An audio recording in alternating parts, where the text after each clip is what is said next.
Hello everyone, नमस्ते। जय Hind. Welcome to profit भाई इंडिया। दोस्तों, और जैसा आपने देखा कि यस्टरडे वी सॉ, पहले हम लोग स्टेटस या अपडेट्स की बात करेंगे कि मार्केट में क्या हो रहा है, और कल हमने क्या देखा। सब कुछ ठीक चल रहा है। मतलब ईरान ने स्ट्रेट ऑफ हॉर्मुज ओपन तो किया है, but devil is always in the detail. उनके वो तीन टर्म्स एंड कंडीशन अभी भी उन्होंने छोड़े नहीं है। It is not open for hostile countries.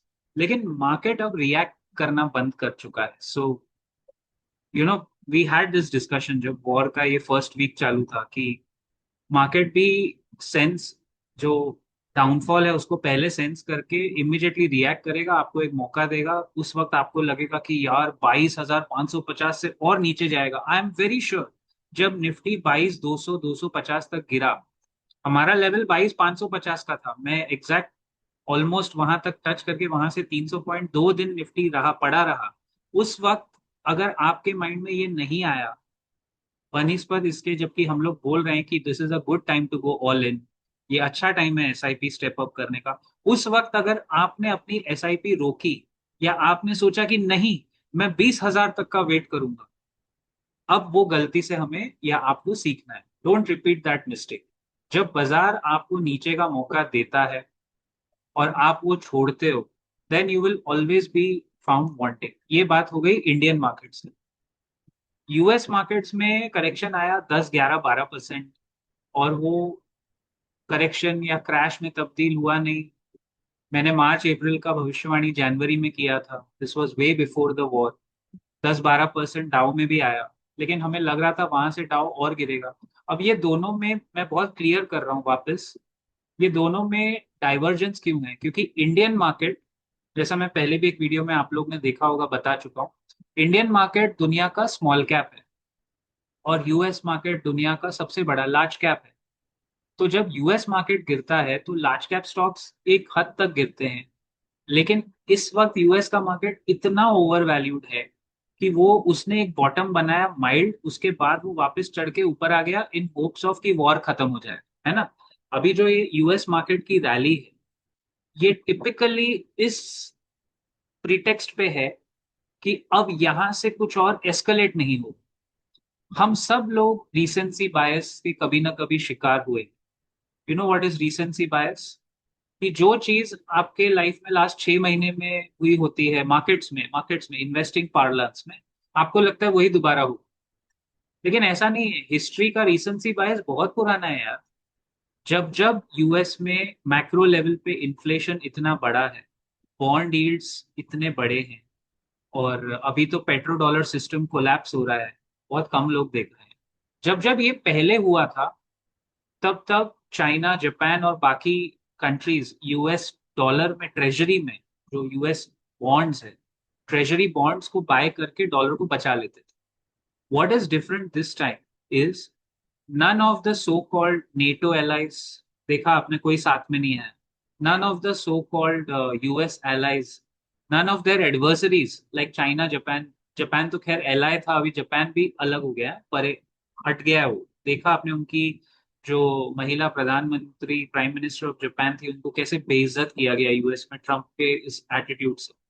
तो अब जब माइल्ड रिसेशन आएगा या आया, कोई डॉलर खरीदने नहीं आ रहा। अगर डॉलर कोलैप्स होगा, डॉलर की वैल्यू गिरेगी, यूएस में बॉन्ड यील्ड्स बढ़ते हैं, प्रेशर आता है और मार्केट से पैसा बाहर आता है। ये साइकिल है, ये रिपीट हो चुकी है। और इस बार काफी लोग कह रहे हैं कि 2008 से ज्यादा घातक जो हमने देखा है वो तो करेक्शन था, लेकिन 2008 के करेक्शन की आहट 2007 के जून जुलाई से शुरू हो गई थी यूएस में। मतलब स्मार्ट मनी ऑलरेडी वो स्टार्टेड टू पुल आउट। आपने वो मूवी देखी होगी द बिग शॉट। अगर वो मूवी आपने नहीं देखी है तो वो जरूर देखें। आपको आइडिया आ जाएगा कि बड़े क्रैश के पहले कैसे हमें अच्छे समय में प्रॉफिट बुक करना चाहिए। ये प्रॉपर मेरा जो ये मोनोलॉग है, this part was for the US market. अगर कुछ प्रॉफिट बुक करना है, सेल करना है, this is a God given time in the US market. Indian market bounce back किया है, रेंज बाउंड है। दायरा हमारे बाजार का वो एक दायरा है, वो उसी दायरे में साइडवेज रह सकता है, क्योंकि हमारे भी मैक्रोज कोई दूध के धुले हुए तो है नहीं। अब उस पे मैं आऊंगा अलग से, उसको भी, उनका भी, हमारे मैक्रोज का तो हम पहले उतारेंगे, मुखौटा मुखौटा पहले उतारेंगे, डोंट वरी। हम लोग यहाँ किसी को, जो सच है वही आपके सामने रखें, किसी को इधर क्लीन चिट मिलने वाली है नहीं।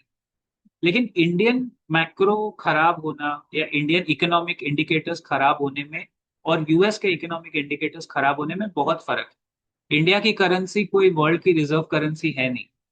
इनफैक्ट रुपीज 95 गिर गया था टू द डॉलर, और उसके बाद 93 हुआ, 92 हुआ, फिर आरबीआई ने इंटरवीन किया। फिर आरबीआई को, आपको पता होगा या नहीं आई डोंट नो, आरबीआई ने हमारे फॉरेन एक्सचेंज रिजर्व्स को बेचा, तब जाके वो रुपी स्टेबलाइज हुआ, वहां भी डॉलर बिके, तो प्रेशर उधर भी डॉलर पे ही आया।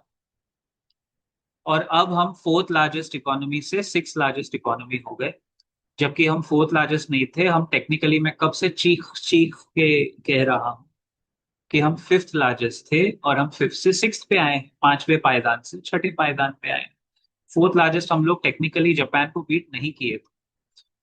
और ये सब रीजंस के आगे भी there are enough credible reasons that India अगर गिरता है ना, जितना आपने देख लिया, कितना गिरा इंडिया का मार्केट, 26,300 से 22,200, 4,000 पॉइंट, टेक्निकली 15%, 14-15%, और इमिडिएटली बाउंस बैक कर गया। लेकिन ज्यादा गिरा और बाउंस बैक भी कर गया, पूरा नहीं, half of it has come back. अभी हम गिफ्ट निफ्टी आप देखोगे तो ये वॉर खत्म हो गया की खुशियां बांट के, मतलब अभी तक कुछ कंफर्म नहीं आया है कि सीज फायर एक्सटेंड हो गया। अगर ये सीज फायर और 15-20 दिन बढ़ गया तो समझ लो फिर वॉर का खतरा टल गया ऑलमोस्ट। अभी तक वो आया नहीं, 22 अप्रैल की डेट अभी भी वो लटकती तलवार है। बट निफ्टी तो बाउंस बैक कर गया। अब फेयर वैल्यू ऑफ निफ्टी क्या है, या fair value of Indian market क्या है? 24,000, 24,500, क्योंकि वॉर शुरू होने के 3 हफ्ते पहले जब बजट डे था, बजट डे की गिरावट में हम 24,600-700 के आसपास तो वैसे ही मंडरा रहे थे, और अभी हम लगभग 24,600-700 टच करने वाले हैं। इसका मतलब वॉर स्पॉन्सर्ड करेक्शन जो था इंडियन मार्केट में वो तो लगभग खत्म ही हो गया। अब सवाल ये है कि यूएस मार्केट का तो मैंने आपको बता दिया, इंडियन मार्केट में क्या करें? Continue your SIPs. जितना बार बार इंडियन मार्केट नीचे गिरेगा, अब आपने ये तो देख लिया कि 22,000, 22,550 पे एक बॉटम बन गया है। तो अब जब जब निफ्टी 22,550 पे जाएगा, big money ceases Indian markets, and F I S also do short covering, अपने शॉर्ट्स काटते हैं तो स्पूक अप हो जाता है market। तो ये ट्रेंड जो मैं आपको पहले ही, मैं तो 26,300 से ये लेवल लेके बैठा हूँ, 22,550, मतलब जब इंडियन मार्केट भी ऊपर था तभी हमने कहा था अगर प्रॉफिट है तो निकलो अभी इंडिया से भी। For traders, for long term investor, आपको एसआईपी करना है, शुरू करना है, पकड़े रहना है म्यूचुअल फंड्स। लेकिन अगर आप मेरा व्यू, माई 2 सेंट्स, मेरे 2 कौड़ी का व्यू अगर आप जानना चाहते हो, माई 2 सेंट्स ऑफ विजडम, जब भी इंडियन मार्केट ऊपर निकलेगा, निकलता है, उस वक्त अगर मैक्रोज हमारे फेवर में नहीं है और आपको स्टोरी कुछ और सुनाई जा रही है, और हम कोशिश कर रहे हैं कि आपको ग्राउंड रियलिटी बताएं, जो पिछले 1.5 साल से मैं बता रहा हूँ कि जमीन पे तकलीफ है, तो मार्केट अपने आप को एडजस्ट कर ले। जो मार्केट ने किया, 26,300 से लेके आया, आपको एक मौका दिया 22,550, रीजन कुछ भी हो, मौका मिला, लोगों ने स्टेप अप किया, और आज वो आराम से बैठ गए कि चलो जी हम तो घुस गए। जब गाड़ी रुकी थी तब हम घुस गए, अब गाड़ी चल पड़ी, चलती हुई गाड़ी में घुसेंगे ट्रेडर्स, बहुत चोट लगने का चांसेस है, तो नहीं करना चाहिए, नॉट टू बी डन। और एसआईपी वालों के लिए भी, आप एसआईपी कभी रोकोगे नहीं तो आपका ज्यादा फायदा होगा। There is no point in stopping your SIP. Market जब नीचे गिरता है, that is actually the time to continue. मैंने कितना फीडबैक मैं कमेंट्स में सुनता हूँ, सवालों में, कि सर अभी जब मार्केट नीचे गिर रहा था मैंने एसआईपी रोक, क्यों? वही तो टाइम है। आप लोग एसआईपी का बेसिक कॉन्स्ट्रक्ट अपने दिमाग में समझ के लीजिए। अब इंडियन मार्केट का खत्म करना है मुझे, वो मैं कंक्लूजन में करूंगा, पहले एसआईपी की बात निकली है, तो एसआईपी का कॉन्स्ट्रक्ट ये है, हम 15 साल के लिए अगर निवेश कर रहे हैं तो हम रोज उठ के उसको क्यों देखेंगे? और हमें 15 साल का दायरा है, हमें पता है 15 साल 20 साल में तो वो बढ़ना ही है, क्योंकि वो वेल्थ क्रिएट हो रही है। There is a difference between making money and creating wealth. Wealth is long termish, कम से कम 15 साल तो लगेंगे उसको बनने में। तो जितना 15 साल में आपको डिप्स मिल रहा है, that is a time actually to continue more so or step up. अगर स्टेप अप नहीं करना है, बट रोकने का क्या मतलब है? एसआईपी का डिसिप्लिन रोकेगा तो ही आप प्रॉब्लम खाओगे, फिर आप म्यूचुअल फंड वालों को गाली दोगे, दैट इज अनफेयर। देखिए, मैं यहाँ कोई म्यूचुअल फंड बेचने बैठा नहीं, ना मेरा कोई कोड है जी आपका ये म्यूचुअल फंड डिस्ट्रीब्यूटर कोड, कुछ नहीं है इधर। हम लोग वो फालतू का धंधा नहीं करते हैं कि मेरा कोड ले लेना और इससे आप म्यूचुअल फंड लेना, फिर हम आपको डिस्ट्रीब्यूटर मिल जाएंगे, नहीं। My only thing is to bring the truth, और स्टेटिस्टिक्स और हकीकत आपको यही हिस्ट्री टेल्स यू, वो यही बताती है कि जब मार्केट डेवलप नहीं था तब भी रिटर्न बने हैं, तो अभी तो काफी डेवलप्ड है। और स्टॉक्स में आप बेशक करो, लेकिन स्टॉक्स में हमेशा आपको एंट्री और एग्जिट करना पड़ेगा, बिकॉज वो पोजिशनल हो गए हैं। चाहे इंडिया के स्टॉक्स हो चाहे यूएस के स्टॉक्स हो, वो एक ही कॉमन फैक्टर है कि वो पोजिशनल हो गए हैं। अभी जैसे म्यूचुअल फंड का मैंने आपको एसआईपी का कॉन्स्ट्रक्ट बताया, तो जब दायरा बड़ा है तो वो देखने का नहीं शॉर्ट टर्म में मेरा मैं डाउन हो गया हूँ, मैं नीचे हूँ, कैसे अप्रैल 1 और अप्रैल आज 18 अप्रैल, 18 दिन में कैसे बाजी पलट गई? कहाँ 22,200 पे लटके हुए थे? आपने सोचा था 2 हफ्ते में हम लोग बात कर रहे होंगे 24,750 की? लेकिन यही है मार्केट। मार्केट पूरे साल में 15 या 20 दिन आपको रिटर्न देगा, और वो रिटर्न शायद 2-3 साल भर के होंगे, शायद। लेकिन अगर वो 15-20 दिन आप मार्केट में इन्वेस्टेड नहीं है तो आप वो कंपाउंडिंग मिस कर जाएंगे। It is very important, extremely important and prudent to stay invested आपके चीज में, अपने फाइनेंशियल एडवाइजर से जो भी बात करके आप लेते हैं। It is extremely important to stay invested in the bad times, and I am very happy कि जब मार्केट नीचे था, मुझे याद है first day of the war, मैंने 11:30 बजे बाहर से आके लाइव लिया था, क्योंकि वो दिन था, शनिवार का दिन था, 28 फरवरी। और मुझे लगा कि नहीं यार, अपने सब लोग फैमिली आप लोग के साथ आके बात करनी चाहिए। और फिर उसके बाद हमने बैक टू बैक लाइव्स किए थे, फिर मैंने मेंबर्स के साथ इंटरेक्ट किया था, और मेरा उस टाइम भी, सी वी डोंट चेंज लाइक अक्षत। एक अक्षत करके जो है बड़ा आदमी जो दुबई में जाके छुप गया था, वो वहां से भी पता नहीं कहाँ चला गया, पहले गोवा जाता है फिर दुबई जाता है। मैं उसको कॉल आउट नहीं कर रहा हूँ, बट मैं कह रहा हूँ उस आदमी का मैंने ज्यादा तेवर कलेवर देखा नहीं है। बट उसका 2 दिन में दो अलग व्यू आएंगे, एक दिन आएगा कि अरे मार्केट में गिरावट है, अगले दिन आएगा कि नहीं मार्केट चढ़ रहा है। मतलब it's very misleading. I don't understand all these so called, मतलब ये लोग कैसे दाल चावल खा के जीते होंगे यार, या क्या खाते होंगे? इतने सारे आपके सब्सक्राइबर्स हैं, ही सो ब्लेस्ड कि पब्लिक ने उसमें ट्रस्ट दिखाया है, तो कम से कम उसको सच तो बोलना चाहिए। Most of the so called YouTubers, I don't understand why is it so difficult for people to just say the truth. मतलब घोड़ा घास से दोस्ती कर ले तो खाएगा क्या? अगर आप यहाँ भी दुकान चलाने आए हो, ये तो गलत बात है ना भाई। हमने दोस्ती की है घास से, लेकिन हम भी चल ही रहे हैं ना। लेकिन आज भी मैंने एक वीडियो देखा, अ, अपने वो जब स्क्रॉल करते हो आप यूट्यूब तो आ जाता है ना, so there are couple of people talking about mutual funds को गिराने के लिए पूरी कम्युनिटी लग गई है। आज मैंने देखा कि SIP is the biggest lie that has been sold, Indian retail has overdone SIP. देखो यार, इसका सीधा मतलब ये है दैट जो म्यूचुअल फंड मैनेजर्स है ना, जो पीएमएस चलाते हैं, ये बात मैं पहले भी बोल चुका हूँ, रिपीट कर रहा हूँ at the cost of repetition, because ये इंपॉर्टेंट है।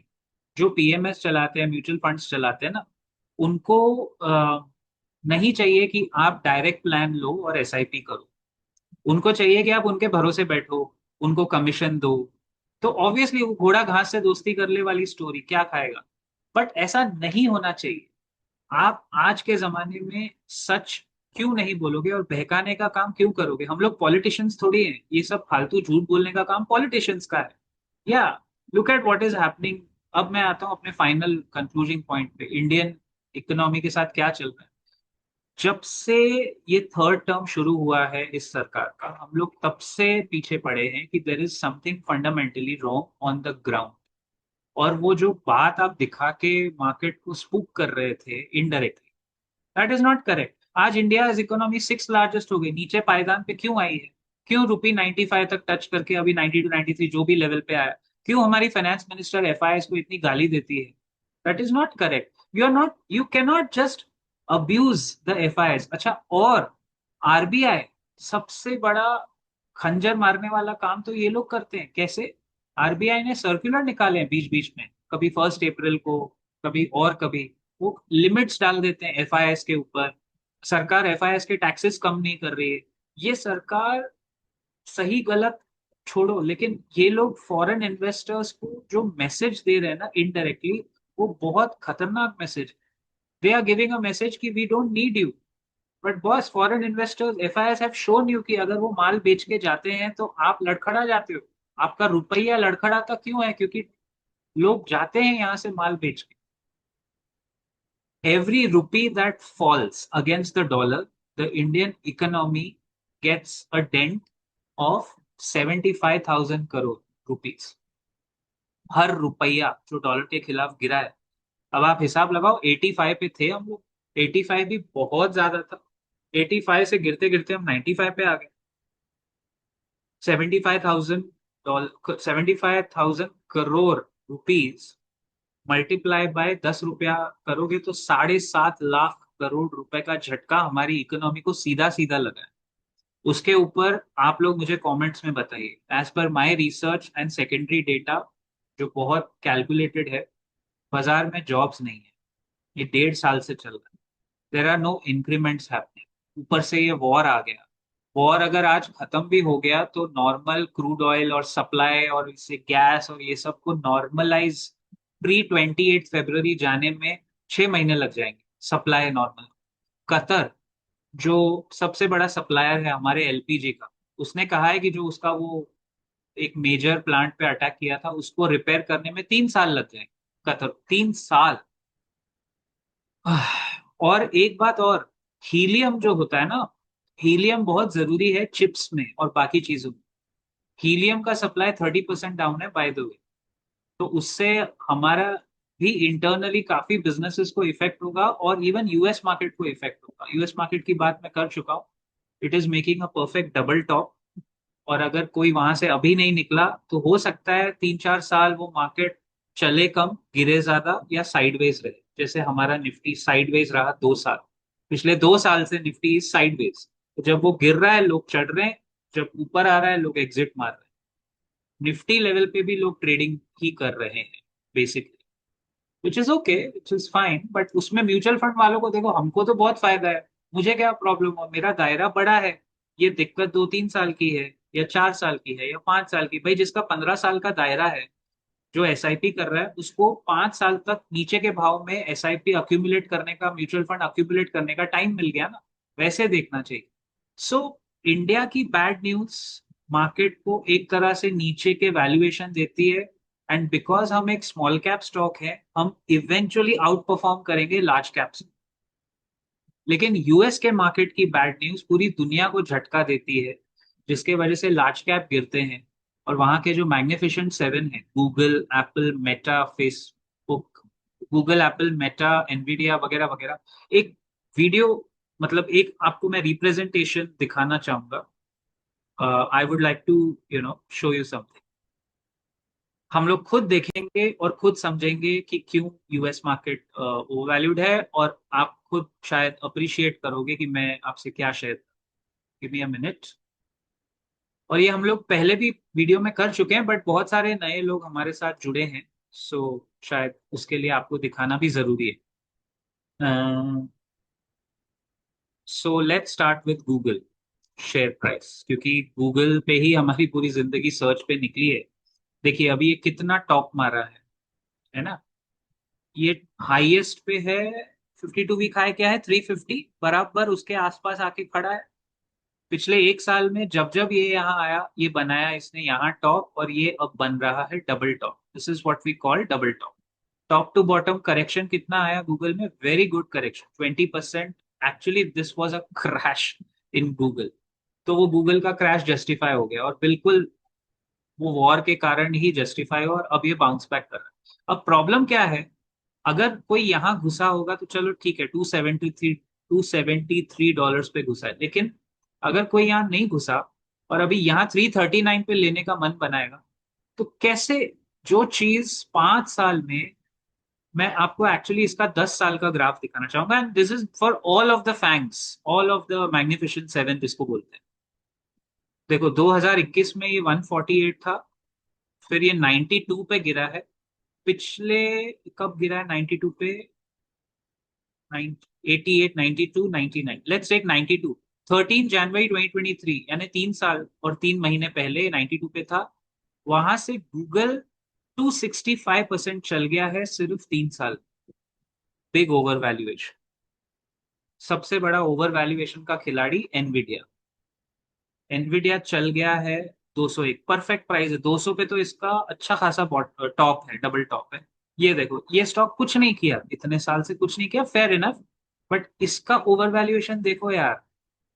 जनवरी 2023, 3 साल, $20 वाला माल $200 का हो गया। Can you see it, all of you? $20 वाला एनवीडिया 10 गुना हो गया। इसकी अर्निंग्स भी बड़ी होगी, लेकिन इसका पी रेशियो देखो 41 हो गया। डिविडेंड कुछ देती नहीं है कंपनी। अब अर्निंग्स क्या हर ऐसे 10-10 गुना बढ़ती रहेगी यहां से? नहीं, क्योंकि ये है डबल टॉप। टना टना, double top. Simple pat, double top के बाद क्या होता है ये भी आपको दिखाता हूँ। What happens after a double top on the stock? Usual देखें चैट जीपीटी कितना एक्यूरेट है। एक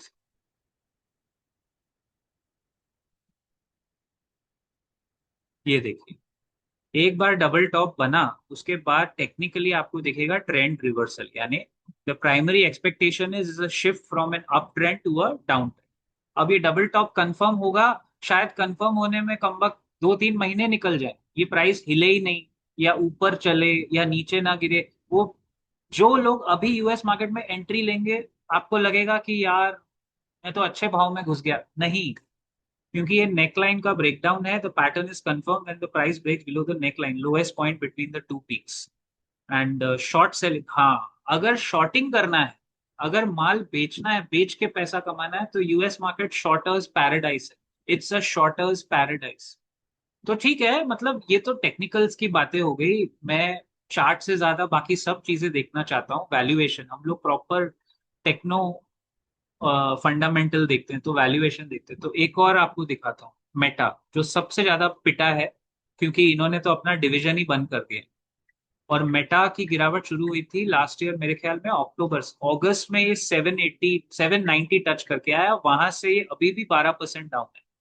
लेकिन अगर मैं इसका टॉप टू बॉटम देखूं, तो मेटा 790 कहाँ है, ये रहा 790 से बॉटम देखो, तो या 33% कंपनी साफ हो गई। लेकिन इसके पीछे रीजन है, क्योंकि इन्होंने वो डिवीजन जो मेटावर्स था वो बंद कर दिया, $80 बिलियन जला दिए, तो कंपनी ने गिरावट देके कर दिया। अब यहां से ऊपर आया है 30%। I don't believe this.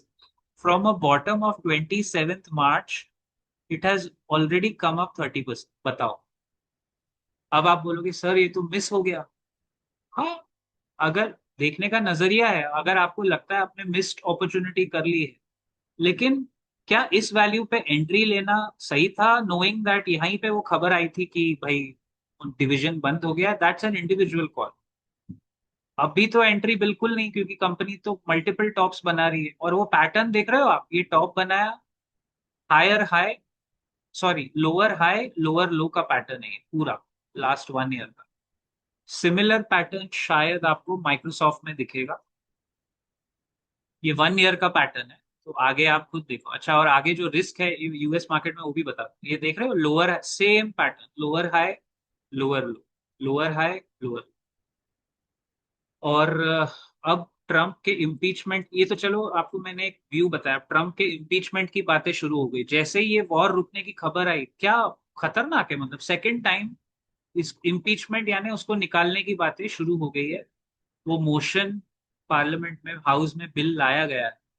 अगर यूएस मार्केट में ट्रम्प इम्पीच हुआ, आपको लगता है वो मार्केट वैसा का वैसा ही पड़ा रहेगा? अगर ट्रम्प निकला, मार्केट में खुशी की लहर तो आएगी, लेकिन गाइस डेफिनेटली देखो, the world will be very happy.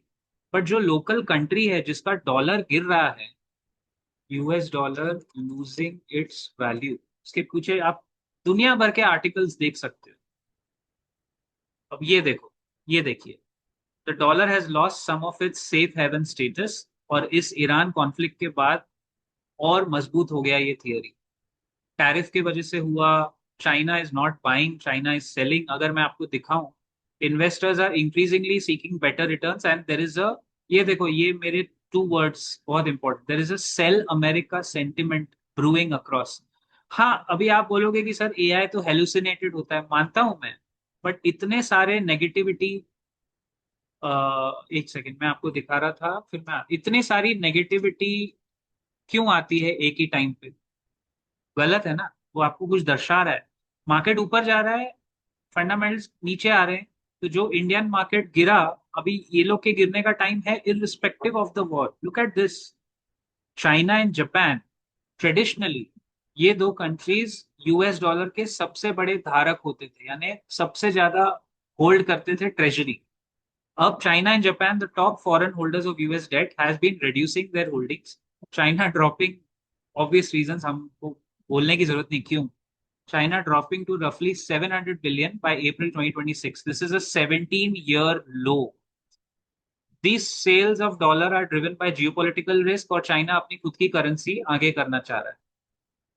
और जापान ने भी लगभग यही किया। Japan position is more important for the world markets. As the largest holder of US dollar, 1.2 trillion था जापान के पास। they have slowed their purchase and faces pressure to sell and support a weak yen despite being a US ally. अब अगर dollar नीचे गिरेगा तो इसके साथ हमें देखना चाहिए डॉलर इंडेक्स। आई थिंक ये वॉर क्यों किया गया, इसके पीछे भी कॉन्स्पिरेसी कहीं ना कहीं डॉलर को चढ़ाने की ही है। और बिल्कुल ये बात प्रूव होती है। देखो डॉलर इंडेक्स 90, अगर मैं 98 पे है, मैं अगर इसका 1 ईयर का चार्ट देखूं, तो इसका 1 ईयर का लो बार बार जो हमें दिखता है वो 96, 95, ये बीच में गिरा था। और यहां से वॉर शुरू हुआ, देख रहे हो आप, फेब्रुवरी के बाद। तो वॉर शुरू होने के बाद यूएस डॉलर में मजबूती आई, क्योंकि ऑयल का प्राइस बढ़ गया, और अभी भी ऑयल का ट्रेड डॉलर में होता है। आप इतनी बात याद रखो, ये डॉलर इंडेक्स जो अभी 98 पे है, अगर ये 91 या 90 पे गिरा, उसी दिन से एफआईआई इंडिया में वापस आना शुरू करेंगे। क्योंकि डॉलर कमजोर होता है तो फॉरेन इन्वेस्टर्स इमर्जिंग मार्केट्स की तरफ भाग भाग के आते हैं, राइट? तो ये डॉलर इंडेक्स है, ये यूएस डॉलर रुपी का प्राइस नहीं है, don't get confuse. This is dollar index, is a basket of 6 major global currencies including yen, euro, pound वगैरह वगैरह। ये बताता है डॉलर की स्ट्रेंथ। डॉलर की स्ट्रेंथ देखनी है तो पिछले 3 साल में द डॉलर इंडेक्स वाज 110। जब डॉलर इंडेक्स 110 पे था, डॉलर डोनाल्ड ट्रंप के इनॉग्रेशन के time was at its peak. वहां से धीरे धीरे धीरे धीरे धीरे धीरे यूएस डॉलर की वैल्यू कैसे गिरती गई। 110 वाला डॉलर इंडेक्स, जब यूएस डॉलर अपने दुनिया में चरम सीमा पे था, जहां से डिक्लाइन शुरू हुआ, ये सेम डिक्लाइन करेंसी में हुआ है। ये सेम आपको अभी बॉन्ड्स में दिख रहा है पहले पहले। और बॉन्ड मार्केट हमेशा इक्विटी मार्केट के पहले सच्चाई बता देता है। ये सेम डिक्लाइन आपको दिखेगा यूएस के इक्विटी मार्केट्स में इवेंचुअली। क्योंकि ये 110 से 98 पे आना ऐसे दिखने में लगता है 12 पॉइंट, बट गाइस डॉलर की हेजेमनी 12% कम हो गई है। और अगर ये 98 से 91 पे आया तो वो कोविड लेवल टच करेगा। आई विल शो यू, और I will try if I get a chart.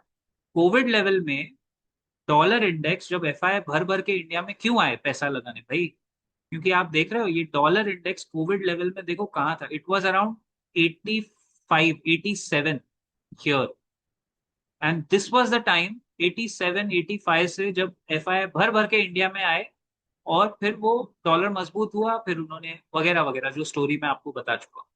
और देखो 1990s में देखो 125 है। So historically from the 90s till today the dollar has is been losing its value. ये artificial rally है जो डॉलर को बचाए हुए है। और वही मैं पॉइंट कह रहा हूं, अब तक डॉलर को बचाता था चाइना और जापान, जो अब नहीं बचा रहा है। चाइना और जापान पहले खरीद लेता था डॉलर, वो अब नहीं खरीद रहा है। अच्छा एक मिनट, अब 2 ईयर यील्ड देखें इसका कितनी है। एक तो यील्ड भी ये लोग ठीक से दिखाते नहीं है। 2 ईयर यील्ड इज 3.7%, ठीक है, फेयर।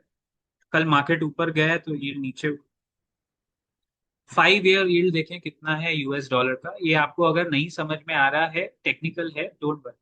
5 year yield is 3.8। देखो दोनों के बीच में गैप कैसे बढ़ गया है, मतलब कम होता जा रहा है।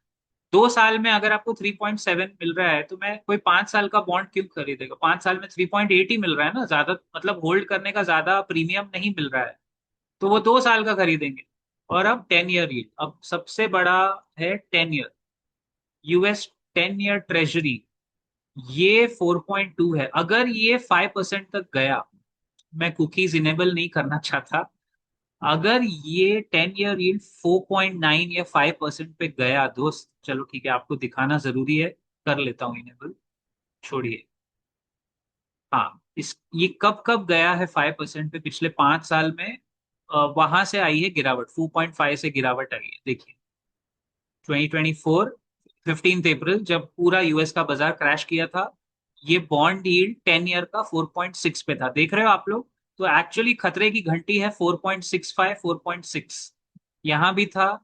और अगर फुल चार्ट देखेंगे तो बॉन्ड यील्ड भी कम वक्त इनकी गिरती, तो दिस शोज यू डॉलर का declining value, and this shows you कि जब जब बॉन्ड यील्ड बढ़ती है ना, तो होता क्या है भाई। यूएस डॉलर में 2007 में देख रहे हो, ये जस्ट बिफोर 2008 का क्राइसिस, बॉन्ड यील्ड वहां की 5% हो गई। और उसके बाद क्या हुआ ये आप भी जानते हो। तो सीधा सीधा मार्केट छोड़ के इस पे नजर रखो। अगर 10 ईयर बॉन्ड यील्ड 5% पे गई, तो अपना यूएस का मार्केट पहले गिरेगा। और देखो ये बढ़ रही है, ये 4 पॉइंट, ये कितना है, ये तो कोविड के टाइम पे 0.7 था, चलो अनफेयर हो जाएगा। 3.8 is the decent value.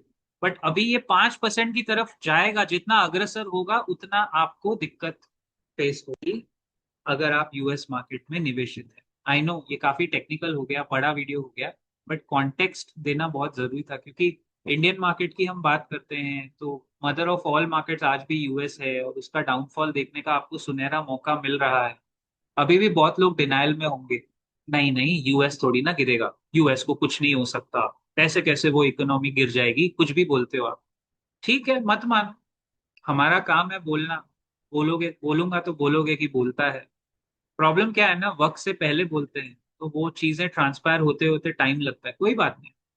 Top पे बेचोगे नहीं, बॉटम का वेट करेंगे, दोनों एक्सट्रीम्स है। एसआईपी चालू रखिए, आराम से अपना काम धंधे पे फोकस कीजिए, वेल्थ उसी में बनता है। ये सब लेवल्स वगैरह ये ट्रेडर्स के लिए। Indian markets we are pretty okay, मैंने उस पे एनालिसिस पहले भी दिखाया हुआ है। और इंडियन मार्केट्स पे, निफ्टी पे अगर आपको डिटेल्ड एनालिसिस चाहिए, you can join our channel as a member. आप चेक कर लो, उस पे मैं अक्सर कवर करता रहता हूँ लास्ट फ्यू वीडियोस। अच्छा, एचडीएफसी बैंक और आईसीआईसीआई बैंक के क्वार्टरली रिजल्ट्स आएंगे आज सैटरडे 18 अप्रैल। वो मैं मेंबर्स ओनली सेक्शन में कवर कर रहा हूँ दोस्तों। और वो मार्केट डिफाइनिंग हो सकते हैं। हो सकता है वॉर एक तरफ खत्म हो जाए, अभी भी मुझे डाउटफुल लग रहा है, लेकिन हो सकता है वॉर एक बार खत्म हो जाए, जो होगा भी कभी ना कभी। जल्दी हो जाए तो मासूमों की जान बच जाएगी।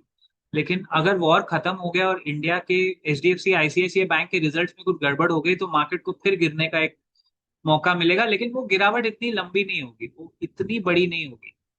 One last point, war related market correction काफी हद तक कम हो चुका है।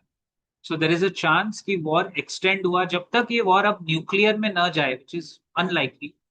बट अगर न्यूक्लियर की बातें हुई तो मार्केट गिरेगा धड़ाम से इंडिया का। अदरवाइज आई थिंक मार्केट भी एक चीज को 2 बार, मैंने कहा था ना, मार्केट एक डर की वजह से 2 बार नहीं गिरेगा, so it will not discount again कि अरे वापस वॉर हो रहा है। हाँ, एक झटका आएगा, 500 600 पॉइंट गिफ्ट निफ्टी ऊपर नीचे करेगा वर्स्ट केस में। बट हमारा निफ्टी का बॉटम प्रोटेक्टेड है 22,550, मैं उसी पे हूं, वो एकदम प्रोटेक्टेड है। अब जब जब निफ्टी वहां टक टक टक टक टक आएगा, वहां से आपको बाउंस बैक दिखेगा। So it's a very protected and very mature market I would say, जो हर साल आपको एक मौका देगा। अच्छा गाइज, आज या कल में एक वीडियो मैं डालूंगा हमारे मेंबर्स सेक्शन में, वो आप जरूर देखना। जो पहले डाला हुआ है पहले वो देखना, एचडीएफसी बैंक और आईसीआईसीआई बैंक के रिजल्ट्स देखने हैं, तो वो जरूर आके आप देख लेना। Thank you so much for your support as always, and जय हिंद, जय महाराज।